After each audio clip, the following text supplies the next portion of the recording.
stuff. That's it's happened before. Tucson played a game of support. It's not Camille. happening. I don't think so either. And also, we got a last-minute switch here. So Keen is going to be on the Vladimir into the Jace matchup. That matchup has been getting better and better for the Vladimir over time as the Jace gets some nerfs. And Yukal, we have seen him on this Aurelia in the past, but it feels like a Chovy champion. And Aurelia versus Camille is a really exciting matchup in that mid lane. And Yukal's had the better of these ones so far. Can he do it again now on what can be a difficult matchup for the Aurelia? And the lane assignments obviously are flexible. We may very well see Aurelia versus Jace as the game goes on. Teleports, be-all and end-all. Griffin go and fall back to something more standard with the Jace. And a lot of the things they chose in their game #1 draft. Over the side of Afreeca Freecs, shenanigans have been enacted. A lot of different things going on here. Keen wants to gather some storm in the top side and spread it to a team fight. The team fight starts with a kick. It could go to some real knock-up parties. They have a lot of different ways to open up aiming, popping off, but there's no guaranteed 3 items for AD carry Yasuo by any means.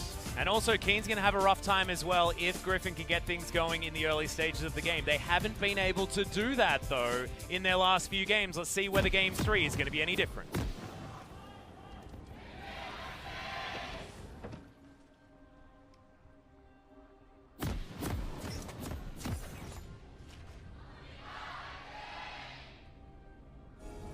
All right, already, Griffin are well and truly on the Afreeca side of the map. Aiming and Sennen made it to the safety of their turret.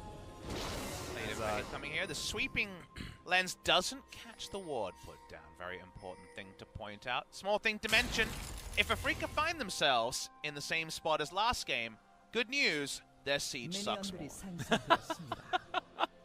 Yeah, it does. Let's just not have an AD carry. Sounds way better. However, they do have a lot more engage options. Your hope would be that they just all press their R buttons and turret dive, right? Yeah, yeah. That's the theory. However, we hoped that last time, and that was also difficult. Vertical jungling going to come through one more time, as the blue buff on the Afreeca side of the map is going to be where Tarzan takes his trip. It's going to be a hookshot start here from Chovy, as Yukal is going to discover that and take a fair bit of damage. This combination on the bottom side just feels awful if you're against it. I mean, I hate Sona Ezreal, but Lux Ezreal sounds even worse. As Amy's going to get light-bound, Tarzan's going to make his way down as well. Sennen's very squishy, Aiming even squishy, has to flash. There we go, but Viper's going to trade his life. It's a 1-for-1, and I don't even really know who wins, as they both have teleport. They'll be both back down there instantly, just with more gold. And Dread wants to kill some piggies. Oh, misses the blast cone, which is a problem. Sennen moves on up, though, as this Gromp, is it worth it? You're going to get the stuns down the queue. Is it actually going to land here? Have to wait out the aftershock. Is going to. Dread, good sidestep on that light binding. Wants the next Q. Oh, we're going in. Can he actually find it? Does so! As the piggy's going to go down, but now Sword comes in. Yukal doesn't get the Q. The safeguard's great, but it's not enough. As Lahens is very low. Double kill for the Ezreal. Is this game just going to be over before it even starts? I mean, if this was a scrim, we would consider remaking because a lot of things happened. There was even a Vladimir teleport at the end. I mean, there's a 300 gold bounty on Viper at 2.5 minutes. Yeah, it's because he has 1,100 gold more than the enemy AD carry. And the enemy AD carry is Yasuo. I was going to say, who is the enemy AD carry? The minion wave. There was so much peace in the top lane. Did you notice that? Yeah, it was beautiful. I really wish Yasuo was playing his whistle. Yeah. Or his fiddle, whatever it is. So this lane, the flute, there you go. This lane actually, at some point, Winwall gets Bazinga value against Lux Ezreal because they're all long-range skill shots. However, you don't have the Winwall at level 1.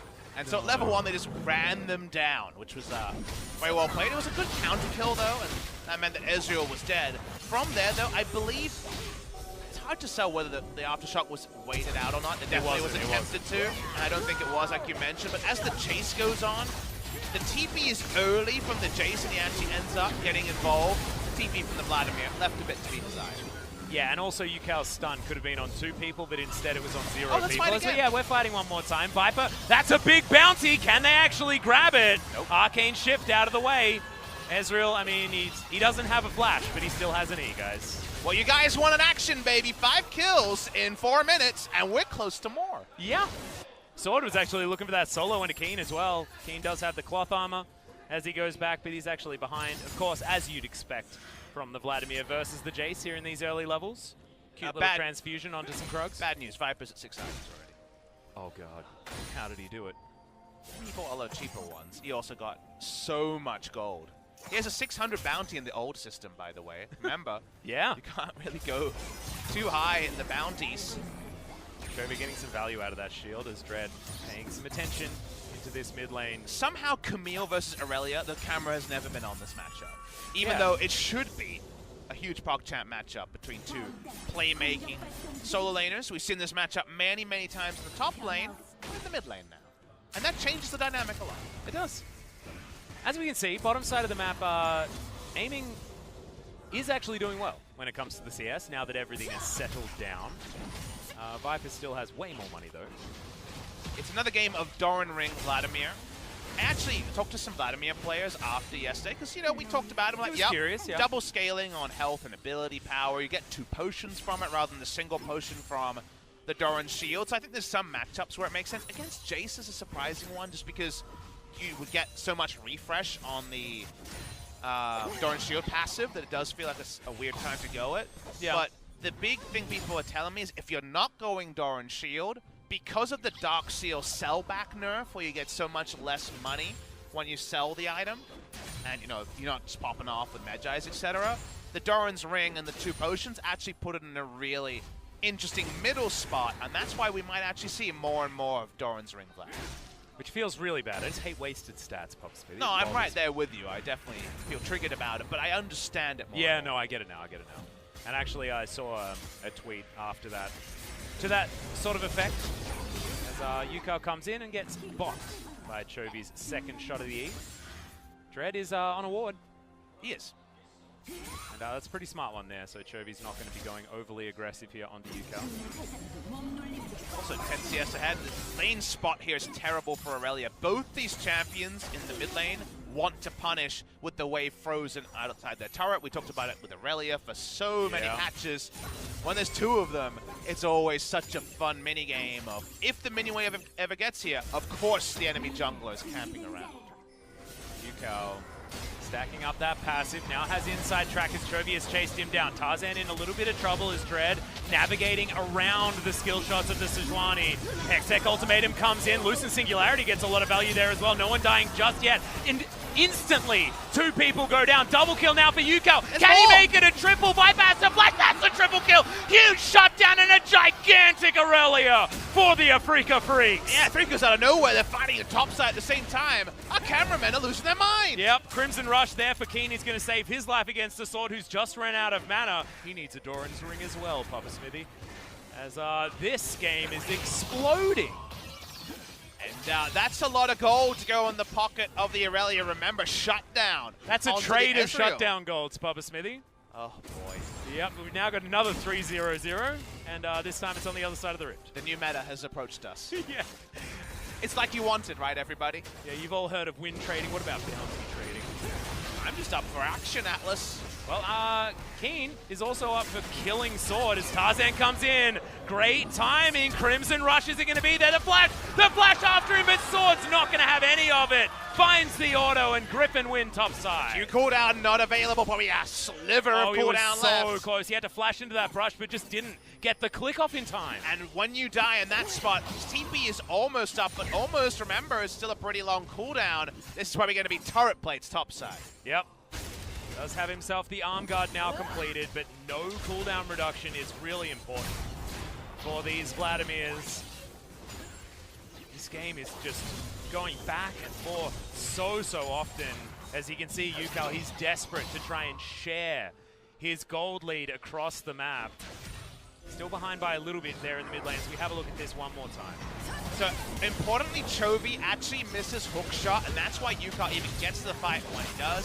As it starts, chases in, you think, okay, but Viper's going to be there, and Yasuo is is not, but as the fight goes on, look at how much work UCAL can do. Aftershock proc is nice, but not enough to keep him alive. The Drake is actually on Afreeca's side. It did a lot of damage to some of the members approaching the fight. Yep. Aiming actually didn't manage to get anything done, but let's have a look at this from their perspective. World class. That's a great translation. Thank you very much, G-Sun, for that. Well, it's great to see UCAL with that confidence. We were talking about it before. Chovy can't be a world-class player. He's never been to Worlds. Nope. And UCAL has. He lost to Invictus Gaming in the semi-final. UCAL now has triple Doran's Blade. That is a lot of The only reason you ever go triple is because I imagine Chovy bought one more, and then UCAL just wants to get as much flat stats as possible. Whatever you can do, I can do better, I guess. Because, you know, he's slowing down future items for more power now. Yeah. And also, when you're trying to build a Trinity Force, like both of these mid laners are trying to do, you need a few item slots in order to put that one together. Light Binding goes wide on the bottom side. Ocean Drake, not exactly the highest value for this particular composition, as two of their carries don't actually have any mana. However, the extra health regen is going to be helpful, especially Keen on the top side. I'm just appreciating how everyone in this game has ultra mobility, or even the dredge line for mobility, and then there's Lux. He's going to be watching and staying away as much as possible, but otherwise the amount of trading places and creative dives and wombo combos, we still haven't seen a Last Breath combo, Atlas. Nope, I don't even think aiming has been on the screen when he's level 6 just yet. So, I don't even know if aiming's been on the screen in something approaching. Hey, no, he windwalled Drake attacks. That's true. He did, we saw that. That is true. That was cool. That was really cool. Dread, no sword doesn't have his flash, so was thinking about a Rek'Sai tunnel pathing kick onto the Jace. Gonna go the more defensive way out. Yeah, Control Ward's gonna come down, but knows that jungler and mid lane are on their way up. Tarzan nicking over this wall. Shoes on the other foot now. Now Tarzan's the one doing a bit of counter jungle in the same matchup. Yeah. Jace has priority. Camille left first. Back in the mid lane now, but Dread has to be a lot more careful, as the early levels have been kinder to Tarzan, in spite of its 2 days. Well, now we've got the stun actually coming in here onto Chovy. Hookshot comes down, actually uses it to try and escape, dodges the ultimate. Really, really nicely as Tarzan turns up first, but Dread not far behind. UCAL gets stunned for a lot of time as the ultimate does eventually go wide. Yakety Sax, cue it up again, Papa Smithy, as this is a weird and wonderful fight that no one's going to win. KR 2v2 in the mid lane, Atlas. It means something different now. It does. Where are we? Okay, back we're in the looking mid lane, for one baby. more. Okay, Winter's Wrath comes in. Tarzan could be the target. Doesn't have the Aftershock. And that is going to be a dead piggy. Teleport in from Sword, followed by Keen. But Keen's running away. Everyone's dead. This game's a disaster. All right, that's a light binding straight into a wind wall. Lehen's just learnt the interaction between those two abilities and doesn't feel great about it. This game is a fun palate cleanser, Atlas, after game 1 and 2, a lot more drawn out. Game 2 especially is being turned around in this one. Viper walked up to help. Lux decided she was going to hold a minion wave. All she can do is hand over some more gold. Importantly, though, aiming still doesn't get involved on the kill score. Nope, does have a couple of assists, so it shows that he was there during some of these fights. This game. A lot of limit testing this game. That's true. Limit breaks. It's Final Fantasy, League of Legends style. No, limit break is when I get really annoyed about a I team don't know. not I feel being like able we're to finish almost the game. there. We're almost there. We've almost charged up the limit break. There's 2 ways you can address games like this. You can smile, you can not smile. Here's the full replay of how it started. This is earlier when the stasis was taken out of the Lux. One of the reasons why the future kill worked. Let's see this fun move in the mid lane where very good timing on the Hextech ultimate to stop this from being an earlier kill, because UCAL had a few full stacks on the passive from the start. The miss was pretty comical. Yeah. We have to just censor the rest. very good timing sort of stops at that point. Yeah, I called the observers. I said let's censor the rest. Yeah, no. Cut video, cut video. Our good friend Donkey certainly showed us that cut the video is something that you need to really get used to when you're creating highlights. Viper has cashed in his color, now has Iceborne Gauntlet, so the all-in onto him doesn't work. If they're able to win wall the light binding, then any Q or any knock-up onto Lux, she'll be instantly dead. She can only proc the aftershock if she hits light binding. All right, UCal's about everywhere on this map. As once again, that trade is going to happen. UCal's trying to keep himself alive. Flashes out of the way, losing Singularity. Not going to pop for very much damage as an ultimate is going to land now from Tarzan. Flash in from Sword, but immediately he's going to be kicked back as Viper gets 2 kills. He's untouched. Keen doesn't have another pull, but gets at least underneath his turret. Griffin firmly take victory in that last fight, and it might be too much here for the Afreeca Freecs. Griffin are starting fights on their terms. They're looking for more. Yeah, Keen has to flash. Doesn't have the pullback available just yet. 14 minutes just ticked over. A lot of turret plates going wanting as they just fell down. No defense for this outer turret. That's the first one going over to Griffin. The fans of action not going wanting this game. Oh no. Consistent action. The what are we fighting for question no one is ever going to mention. That's the elephant in the room. We're not talking about elephants. No one said elephant. Oh, get in there, Dread. Come on, mate. It's the game for it. He thought about it. He should have just done it. That was the theme. In many games, that'd be Lee Syndrome. In this game, it would be 14. With a game with so much action, we had 1 turret plate for both teams. That's it. Why would you fight about turrets? Oh, that's true. You want to kill people. As that was the attempt in the mid lane as the play happened again. This time, some skill shots hit. That one did, but the most important one was the Sejuani ultimate. Yasuo tries to join with a teleport and flows in, but that's such an important Sejuani ultimate. It doesn't go wide, doesn't go begging. And Griffin is able to start the fight, and the combo ultimates never started. The Hema plays after the Yasuo is dead, the Yasuo ult to his death. This one, all Griffin, after some much more even fights earlier. And also Griffin get everything else as well, as the next Drake is going to be that Infernal, and they're able to get inside track onto it. Do you reckon that might provoke a fight? Well, not this time. Surprisingly enough. The smart money would be on yes. As, okay. No Fnatic rush here for the Afreeca Freecs. One wave clear available for aiming.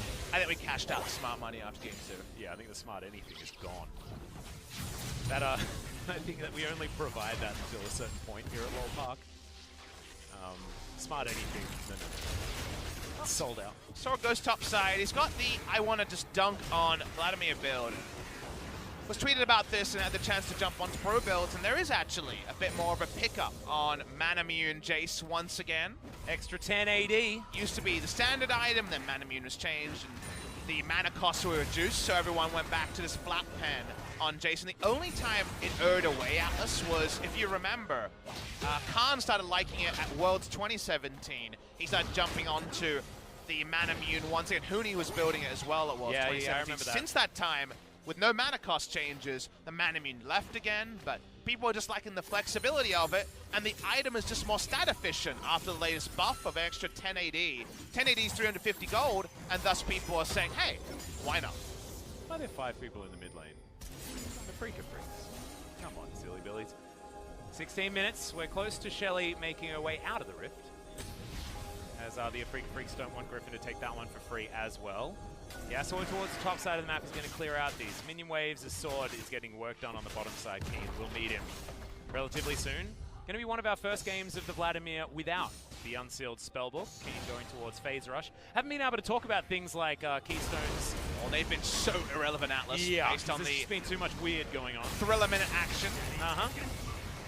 I'm putting a moratorium on the word why this game. Yeah, okay. Just remove it from your vocabulary, you'll enjoy the game way more. Yep, got it. I'll stop asking you things like that because having to explain madness could put you towards some madness yourself, possibly. I'm just a play-by-play today, Al. Oh, is that how we're doing it? Yeah. Double play-by-play. Yeah. Oh, it's Joe and D-Man back at it again. We've come full circle. Finally. I've got a British passport. How different am I from Demon really? Hey, that's true. I mean, we all still it's the Queen is our monarch, so that's true. Australia's basically the same thing. Referendum be gone. Well, the referendum on this 1v1 is over. It's won by Jace. Well, we'll see whether King can actually get this Crimson Rush over, as the Hemo Plague is still going to be there. Not doing a lot of damage, as level 11 crucially isn't there for Keen. As the flash Q goes wide. That moment epitomizes this game so far. Sand walks topside with the Rift Herald. No kill onto Sword, who didn't even have flash in order to escape.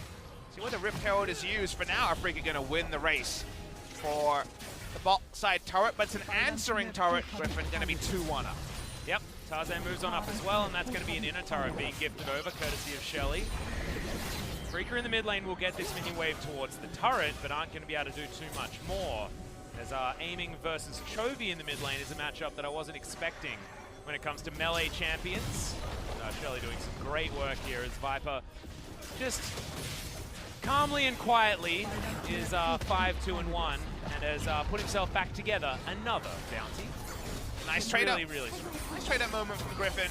Whenever you see a Yasuo comp like this, you know they're always going to be grouped in clumps for the majority of the mid-game. The moment they're like, oh, we could fight, is when the Yasuo comp's going to start clumping. And we saw already earlier today that Gragas Yasuo comp just get rotated on easily. Yeah.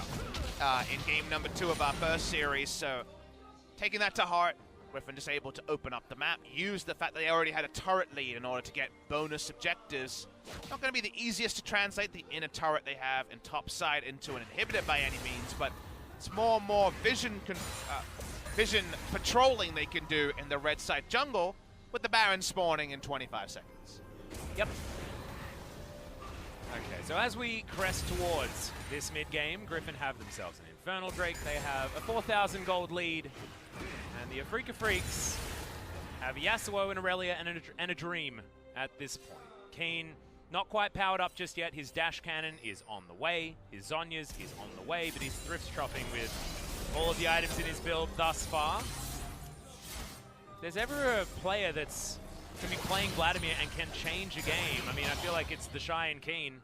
Like, these are the type of players that can hard carry by themselves, but Keen hasn't proven himself in that league just yet. He didn't make it to Worlds, so it's hard to make that claim. Flash forward, gets a flash and answer.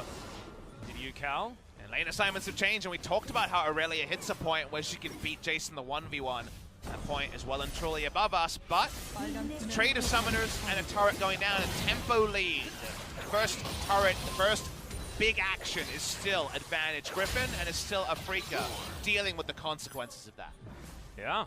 Yukal does have himself a BF sword though, so you can see with a Trinity Force and a BF sword, Yukal's able to do a lot of damage to these turrets, and the max range shock blasts aren't going to be enough to even get you any CS. Sword, Griffin will be able to go over and grab their second Cloud Drake. Moving up, sorry, I believe that the first Cloud Drake? It is. It was just we had the icon a little bit too early. Teleport going to come in looking for double Yukal. TP. Trying to turn this one around. Doesn't get himself the stun though. I believe Blade Surge is on cooldown. And he's trapped in the cage, not quite able to get it out. So Yukal couldn't make his way out of that one, and Viper turns up. That's going to be too much. Keen trying to turn this one around. Viper in trouble, but Keen's 1 versus 4. He's not strong enough yet and can't get anything off the back end. Senin, just wrong place, wrong time. Everyone's dead. A little bit too late on the rotations for Afreeca, and Aiming says, what are rotations? I'm going to try and take down a turret while the enemy team takes Baron. And the coordination difference between the two teams there was clear for everyone to see. Afreeca weren't able to get there. Griffin's double teleport, guaranteed future kills, and now the Barons go fall low. They're turning on Senin. Will they finish the Baron at the same time? Yep, they certainly are. Senin's going to go gold, and a teleport is going to come in here as the Baron is extraordinarily low. Stays in smite range for an extraordinarily long time as Yukal teleported in, but he's probably going to die. Ultimate does fly forward, but this is no time to be a hero, my friend. You're going to lose your Guardian Angel for free, and your life for even freer. Turning into a bit of a mud wrestle, but it seems like Griffin are much more in their element than they were in the early parts of this game. They're the one with the piggy on their team, Papa Smithy. It makes perfect sense. The double TP here before a single teleport even started channeling, and then you're defensively double TPing after Yukal was already condemned to death. This was a very big difference in terms of synergies. Loved how Chovy played the fight. No escape route, even if a ward jump happened, because the hook shot was already camping onto a ward like he was Smev last year. Take him down, and now the gold lead is starting to get to pretty considerable leads for Griffin. And that's only going to extend as we've got 2.5 minutes on this Baron buff as well as Chovy. There is a potential trap lying in wait, but it's only going to be a 1 versus 2 scenario, and I don't know whether that's necessarily going to be a victory here without things like Ignite. Because he has that Ravenous Hydra, he has his stopwatch as well as the Trinity Force. Viper gets himself a wind wall very, very early, and we mentioned the fact that Afreeca Freecs are going to have basically no siege, while their counter siege is about as abysmal as that. Only wind wall was relevant there, Atlas, I agree with you. going to be very hard to get anything going. The Baron buff, the death knell of a comp like Afreeca, they only have an all-in option from 8,000 gold behind, and that already is fanciful. Keen's not strong enough for his Hemoplague to matter. He's 3 levels below Chovy. Yeah. And Chovy can even get himself a custom-made shield to help him in this matchup. For reference, he's 2 levels behind his previous opponent. Yep. Okay, well, they're going to try and defend this inner turret. They failed to defend the inner in the mid lane. Inner had already gone down, top side of the map as well, so it's going to be inhibitor turrets next. Thankfully for Afreeca Freecs, they do have the top lane wave, but Keen doesn't have his Sanguine Bull, and that means they won't have this inner turret very much longer. Taken by Viper very, very easily. Much easier for Griffin to finish the game quickly compared to Afreeca in the previous game, and especially Afreeca this game. So Griffin just have a lot of threat that right now Afreeca have no answer to. Do they go for a Yasuo Wombo? I'm not even clear if Yasuo has a second completed item. I don't think you call it a Wombo when it's just them piling on top of Griffin to try and give them faster kills at this point. You're like, jumped on by 5 kittens, perhaps? Yeah, ganked by kittens. It sounds horrible. Well, I've seen Yuumi, so I'm not sure. Oh, that's final spark coming in. The ultimate's going to land on Descent, and they're looking for that one. The Jace, he's taken out, though, is Dread, and aiming and going to get that one done. Yukel, another ultimate just goes towards the heavens. I believe he's landed 1 so far this game. The inhibitor is going to get wiped out. They traded it for Sword's life, but Sword is a player that's happy to go down for the good of Griffin, and 2 inhibitors is well worth the price. And no options to fight front to back from Afreeca. They're a burst comp, and all their burst, their Yasuo's attention was on a Jace, and no ability to turn from that, so they lose double inhibitor. 3 objectives around the map, and feels like the next push when they bring in minion waves will be the last for Afreeca Freecs. Yeah, Viper's finished his Luden's Echo as well. Yep. Saw this build being played with further on. I feel like if anyone's going to go towards more AP builds for AD carries, it is just Viper. He just likes it. We have a look at this one yet again. Sword taken down very early, but the fight that happens on the other front is one that is all about Griffin. From there, Keen just still has no threat. He's still so far behind. Multiple levels behind his lane opponents. So unfortunately, no bark behind the bite. The Infinity Edge is done for aiming, but he needs a dive butting. I just don't think Keen represents that yet in this particular game. With the Ezreal point, after the removal of double tier, the Luden's is always prophesized as one of the replacement 45% CDR options. I still think it's really good. You can go Gunblade in order to have that really hybrid build going. Merc Scimitar for now is kind of a lockout item from Viper's perspective in order to just end the game on a very near future push. Yeah, we often see the Gunblade being completed before something like the Luden's. That is generally the 3rd item that a lot of these more AP-focused Ezreals like to go with. Now, LCK Ezreals are generally Blade of the Ruined King fans, but not Viper. Aiming misses a Q on a stationary minion, which might tell the tale of how Afreeca are playing this game as Dread looks for the flash and misses yet again on the Q. As he's not even in safeguard range of his teammates. Finally gets there as Chovy. Hextech Ultimatum gets him right in on top of aiming. He loses so much of his health bar, and Jace is enough to finish it off. Yukel trying to dive into the backline as Viper is able to get himself out of the way. Senin trying to get towards his Nexus turret. He can't do anything. Keen is now just straight up dead, even though he goes golden before that eventuality actually happens. The ace is swift, and Griffin put the last nail in the coffin of the Afreeca Freecs. It's a 2-1 victory, but it's a real weird and wonderful experience towards the final Nexus takedown. A limit testing between Afreeca and Griffin, but it seems like those limits just are a little bit higher on the side of Griffin. And when the